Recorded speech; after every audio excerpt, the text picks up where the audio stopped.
இருந்தது?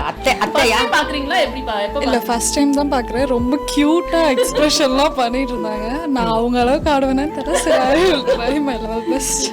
ஸோ அத்தை ரொம்ப நல்லா ஆடுனீங்க. Love you. சூப்பராக ஆடுனீங்க. Love you. லவ் யூ சொல்றா. Love you too. அண்ட் அவங்க கிட்ட அப்படியே கேட்கலாம். நானே போய் கேட்குறேன்.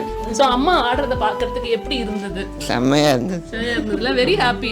பார்க்குறப்ப எங்களுக்கே ரொம்ப ஹாப்பியா இருந்தது. ஸோ தட் வீட்டிலலாம் இந்த மாதிரிலாம் ஜாலியா இருப்பாங்களா ஆடுறது? வீட்லயும் இப்படிதான் ஃபன்னா இருப்பாங்களா? ஃபன்னா இருப்பாங்க. நாங்கள் எப்போதும் ஜாலியா இருப்போம். ரொம்ப ஸ்போர்ட்டிவா. நாங்கள் போய் டாம் அண்ட் ஜெரி மாரி இருப்போம். சும்மாவே வெறுப்பேத்திட்டே இருப்போம். யாரு டாம் யார் ஜெரி? நான் தான் டாம், அவங்க. ஸோ சாரும் அப்படிதானா வீட்டில் அம்மா மாதிரியா இல்லை ஸ்டார் கொஞ்சம் ஸ்ட்ரிக்டா எப்படி? அவங்களும் ஜாலியா இருப்பாங்க. ஜாலி அவங்க நான் சொல்ற ஜோக்ஸ் பார்த்து சிரிச்சுக்கிட்டே இருப்பாங்க.